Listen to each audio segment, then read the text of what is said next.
Good evening. Come in and get comfortable. Tonight I brought you a tale from the collection. I'll read the story. All you have to do is listen. Tonight's tale, The Signalman by Charles Dickens.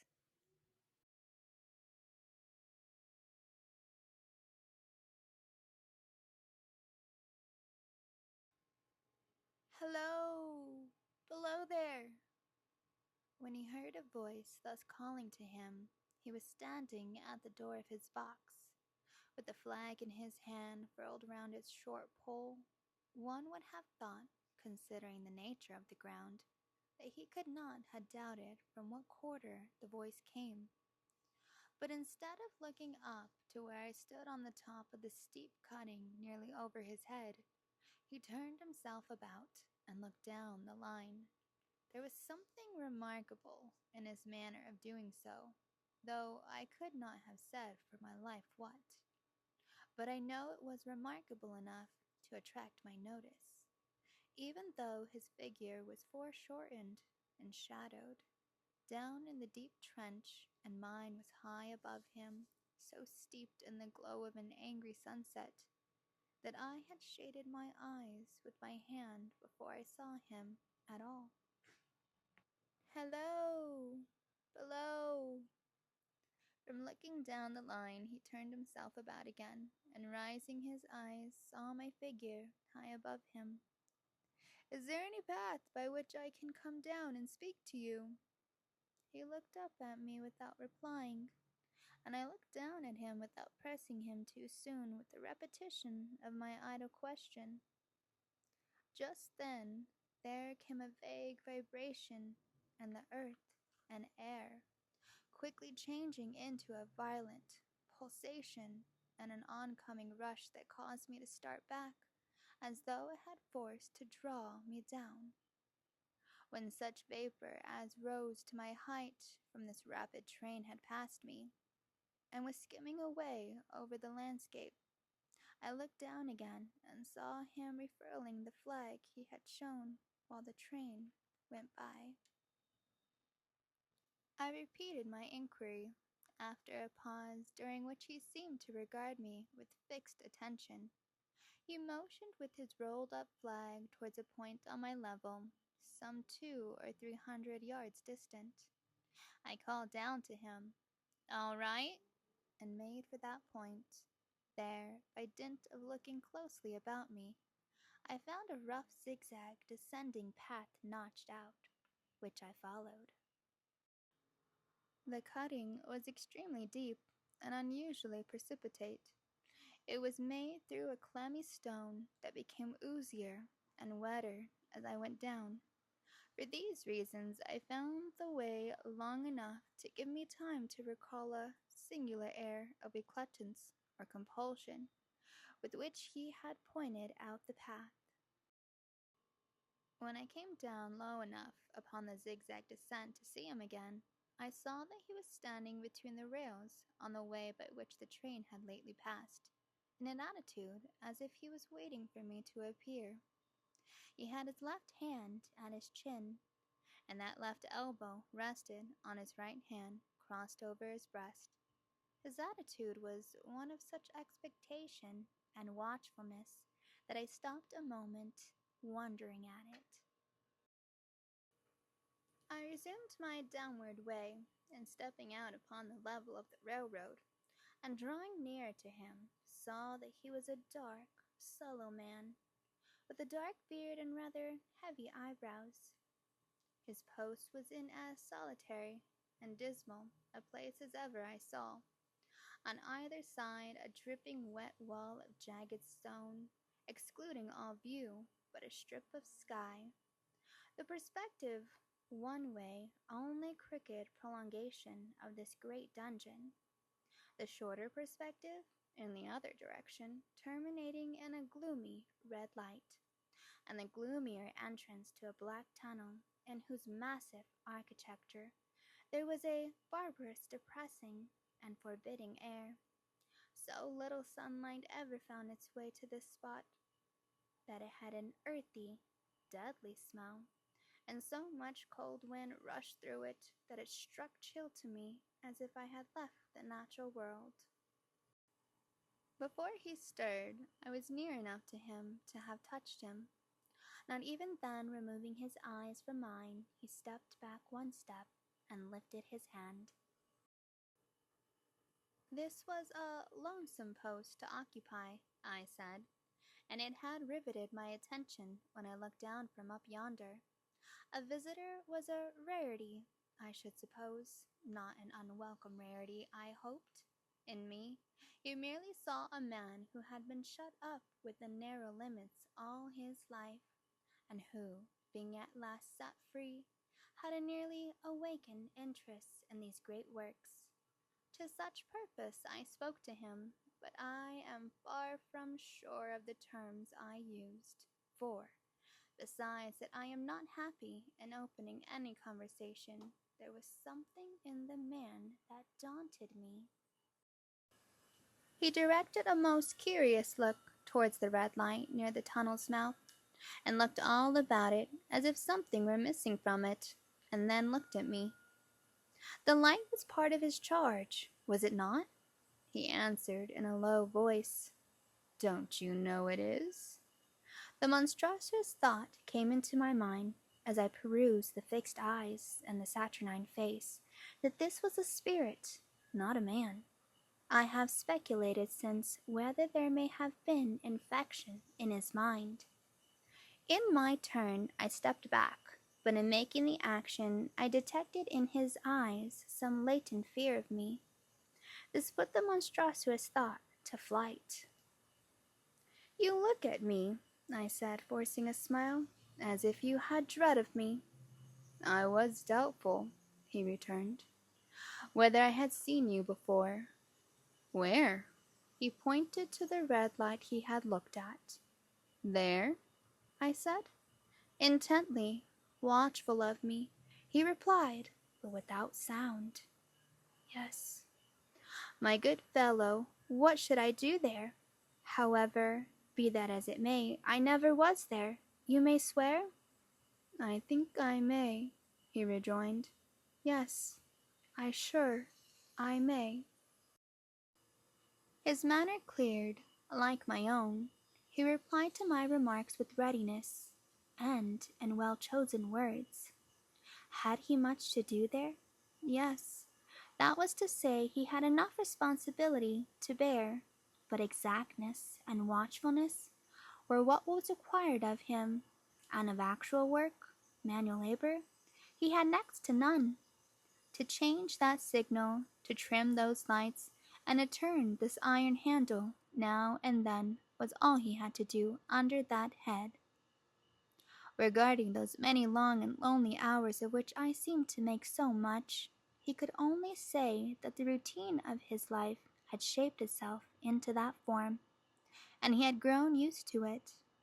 He had taught himself a language down here, if only to know it by sight, and to have formed his own crude ideas of its pronunciation could be called learning it. He had also worked at fractions and decimals and tried a little algebra, but he was, and had been as a boy, a poor hand at figures. Was it necessary for him when on duty always to remain in that channel of damp air? And could he never rise into the sunshine from between those high stone walls? Why, that depended upon times and circumstances.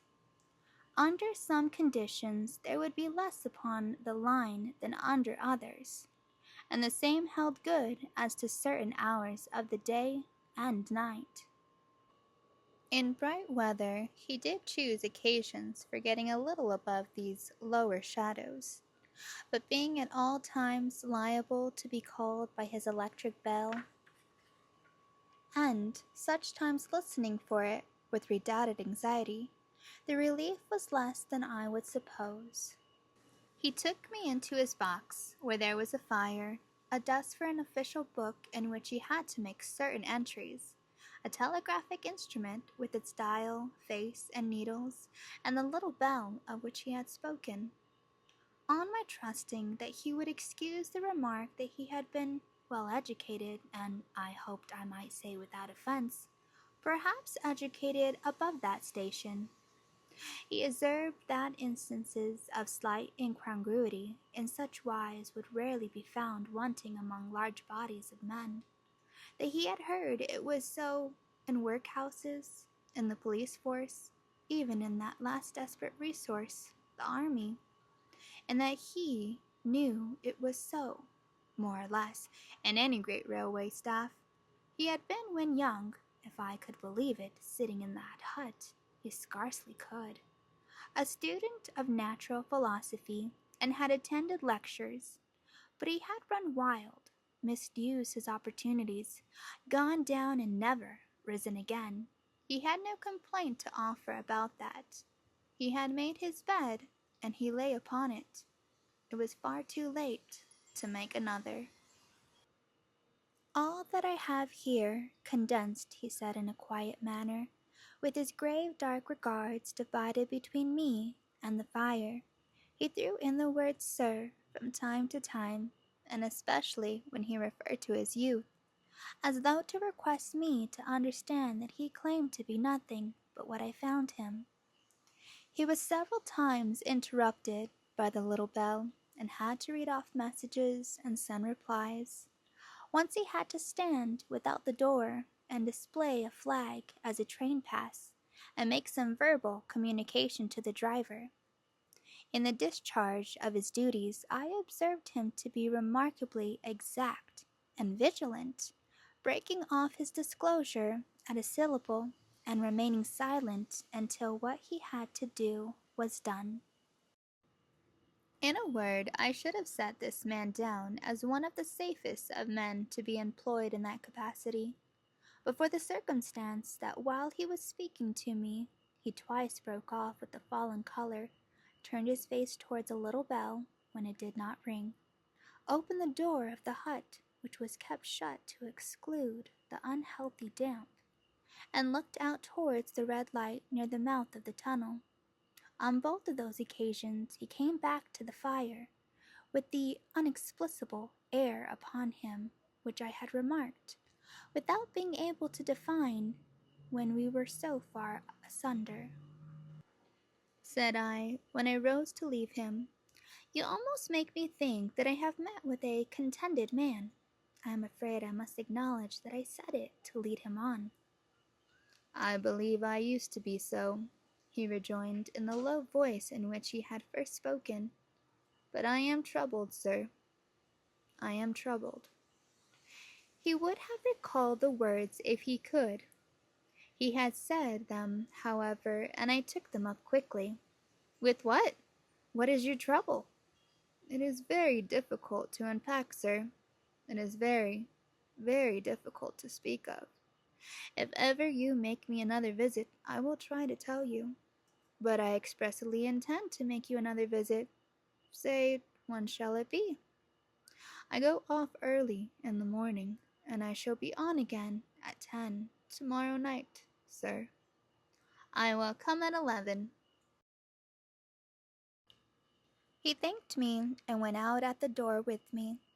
I'll show you my white light, sir, he said in his peculiar low voice, till you have found the way up. And when you have found it, don't call out. And when you are at the top, don't call out. His manner seemed to make the place strike colder to me, but I said no more than, very well. And when you come down tomorrow night, don't call out. Let me ask you a parting question. What made you cry, hello, below there, tonight? Heavens knows, said I. I cried something to that effect. No, to that effect, sir. Those were the very words. I know them well. Admit those were the very words, I said to them, no doubt because I saw you below. For no other reason? What other reason could I possibly have? You had no feeling that they were conveyed to you in any supernatural way? No. He wished me a good night and held up his light. I walked by the side of the down line of rails with a very disagreeable sensation of a train coming behind me until I found the path. It was easier to mount than to descend, and I got back to my inn without any adventure. Punctual to my appointment, I placed my foot on the first notch of the zigzag next night, as the distant clocks were striking 11. He was waiting for me at the bottom with his white light on. "I have not called out," I said, when we came closer together. "May I speak?" "By all means, sir." "Good night, then, and here's my hand." "Good night, sir, and here's mine." With that we walked side by side to his box, entered it, closed the door, and sat down by the fire. "I have made up my mind, sir," he began, bending forward as soon as we were seated, and speaking in a tone but a little above a whisper, "that you shall not have to ask me twice what troubles me. I took you for someone else yesterday. That troubles me." "That mistake?" "No, that's someone else." "Who is it?" "I don't know." "Like me?" "I don't know. I never saw the face. The left arm is across the face, and the right arm is waved, violently waved, this way." I followed his actions with my eyes, and it was the action of an arm gesticulating with the utmost passion and vehemence. "For God's sake, clear the way!" "One moonlight night," said the man, "I was sitting here when I heard a voice cry, 'Hello, below there.' I started up, looked from that door, and saw this someone else standing by the red light near the tunnel, waving as I just now showed you. The voice seemed hoarse with shouting, and it cried, 'Look out! Look out!' And then again, 'Hello, below there! Look out!' I caught up my lamp, turned it on red, and ran towards the figure, calling, 'What's wrong? What has happened? Where?' It stood just outside the blackness of the tunnel. I advanced so close upon it that I wondered at its keeping the sleeve across its eyes. I ran right up at it and had my hand stretched out to pull the sleeve away, when it was gone." "Into the tunnel?" said I. "No, I ran on into the tunnel. 500 yards. I stopped and held my lamp above my head and saw the figures of the measured distance, and saw the wet stains stealing down the walls and trickling through the arch.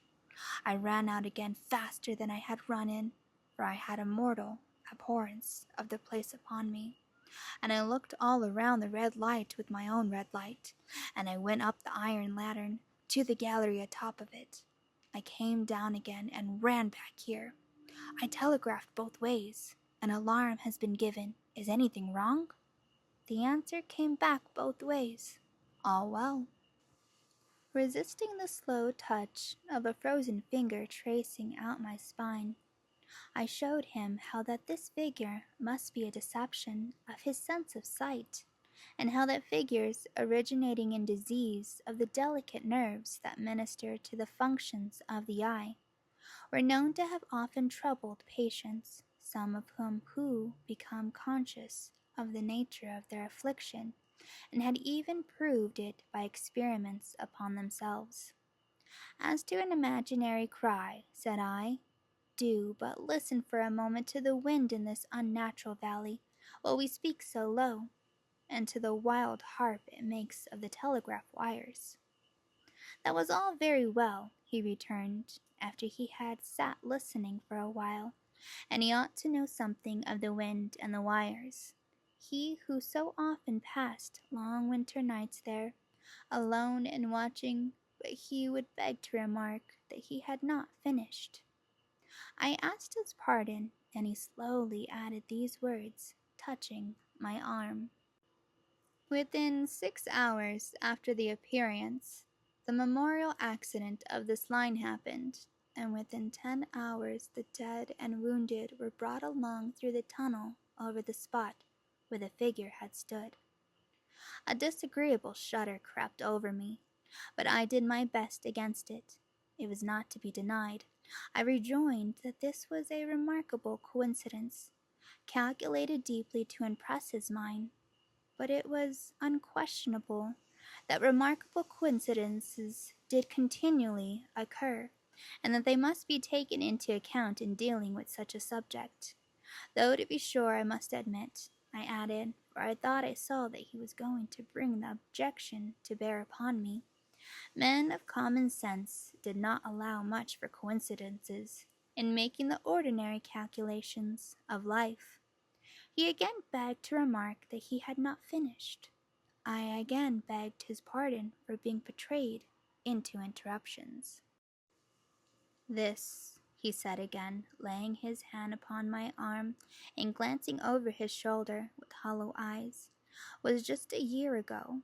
6 or 7 months passed, and I had recovered from the surprise and shock, when one morning, as the day was breaking, I, standing at the door, looked towards the red light, and saw the spectre again. He stopped with a fixed look at me. Did it cry out? No, it was silent. Did it wave its arm? No, it leaned against the shaft of the light with both hands before the face, like this. Once more I followed his action with my eyes. It was an action of mourning. I have seen such an attitude in stone figures on tombs. Did you go up to it? I came in and sat down, partly to collect my thoughts, partly because it had turned me faint. When I went to the door again, daylight was above me, and the ghost was gone. But nothing followed? Nothing came of this? He touched me on the arm with his forefinger, twice or thrice giving a ghastly nod each time. That very day, as a train came out of the tunnel, I noticed at a carriage window on my side what looked like a confusion of hands and heads, and something waved. I saw it just in time to signal the driver, "Stop!" He shut off and put his brake on, but the train drifted past there 150 yards or more. I ran after it, and as I went along, heard terrible screams and cries.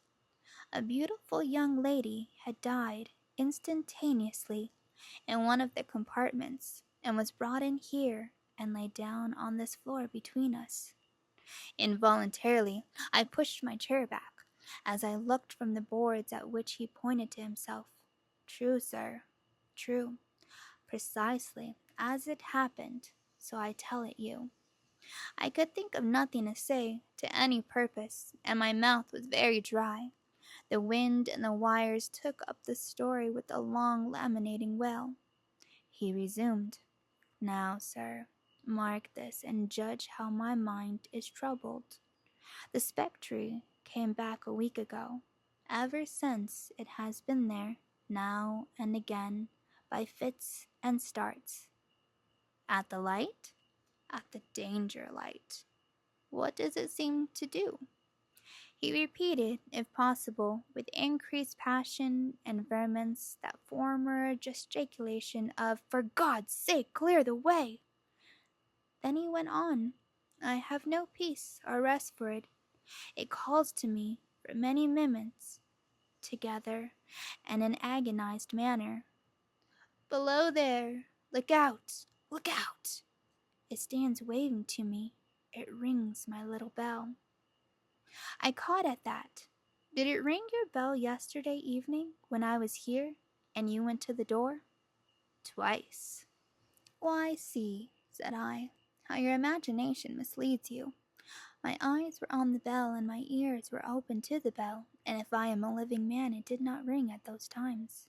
No, nor at any other time, except when it was rung in the natural course of physical things by the station communicating with you." He shook his head. "I have never made a mistake as to that yet, sir. I have never confused the spectre's ring with the man's. The ghost's ring is a strange vibration in the bell that it derives from nothing else, and I have not asserted that the bell stirs to the eye. I don't wonder that you failed to hear it, but I heard it. And did the spectre seem to be there when you looked out? It was there. Both times? He repeated firmly. Both times. Will you come to the door with me and look for it now? He bit his under lip as though he were somewhat unwilling, but arose. I opened the door and stood on the step while he stood in the doorway. There was the danger light. There was the dismal mouth of the tunnel. There were the high, wet stone walls of the cutting. There were the stars above them. Do you see it? I asked him, taking particularly note of his face. His eyes were prominent and straight, but not very much more so, perhaps, than my own had been when I had directed them earnestly towards the same spot. No, he answered, it is not there. Agreed, said I. We went in again, shut the door, and resumed our seats. I was thinking how best to improve this advantage, if it might be called one, when he took up the conversation in such a matter-of-course way. So assuming that there could be no serious question of fact between us, that I felt myself placed in the weakest of positions. By this time you will finally understand, sir, he said, that what troubles me so dreadfully is the question, what does the spectre mean? I was not sure, I told him, that I did fully understand. What is its warning against? He said, ruminating, with his eyes on the fire and only by times turning them on me. What is the danger? Where is the danger? There is danger overhanging somewhere on the line. Some dreadful calamity will happen. It is not to be doubted this third time, after what has gone before. But, surely, this is a cruel haunting of me. What can I do? He pulled out his handkerchief and wiped the drops from his heated forehead. If I telegraph danger on either side of me, or on both, I can give no reason for it, he went on, wiping the palms of his hands. I should get into trouble and do no good. They would think I was mad. This is the way it would work. Message. Danger! Take care! Answer. What danger? Where? Message. Don't know, but for God's sake, take care! They would displace me. What else could they do? His pain of mind was most pitiable to see. It was the mental torture of a conscientious man, oppressed beyond endurance by an unintelligible responsibility involving life. When it first stood under the danger light, he went on, putting his dark hair back from his head and drawing his hands outward across and across his temples in an extremity of feverish distress. Why not tell me where the accident was to happen, if it must happen? Why not tell me how it could be averted, if it could have been averted? When on its second coming it hit its face, why not tell me instead? She's going to die, let them keep her at home, if it came. On those two occasions only to show me that its warnings were true, and so to prepare me for the third, why not warn me plainly now? And I, Lord help me, a mere poor signal man on this solitary station, why not go to somebody with credit to be believed and power to act? When I saw him in this state, I saw that for the poor man's sake, as well as for the public safety, what I had to do for the time was to compose his mind. Therefore, setting aside all question of reality or unreality between us, I represented to him that whoever thoroughly discharged his duty must do well, and that at least it was his comfort that he understood his duty, though he did not understand these confounding, appearances. In this effort, I succeeded far better than in the attempt to reason him out of his conviction. He became calm, the occupations incidental to his post, as the night advanced began to make larger demands on his attention, and I left him at 2 in the morning. I had offered to stay through the night, but he would not hear of it. That I more than once looked back at the red light as I ascended the pathway, that I did not like the red light, and that I should have slept, but poorly if my bed had been under it, I see no reason to conceal. Nor did I like the two sequences of the accident and the dead girl. I see no reason to conceal that either. But what ran most in my thoughts was the consideration how I ought to act, having become the recipient of this disclosure. I had proved the man to be intelligent, vigilant, painstaking, and exact, but how long might he remain so, in his state of mind? Though in a subordinate position, still he held a most important trust. And would I, for instance, like to stake my own life on the chances of his continuing to execute it with precision?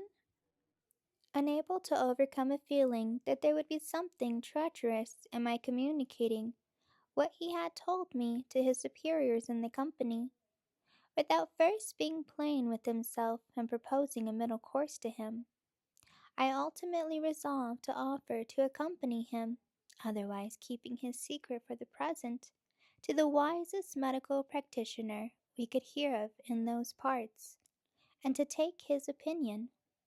A change in his time of duty would come around next light. He had appraised me, and he would be off an hour or two after sunrise, and on again soon after sunset.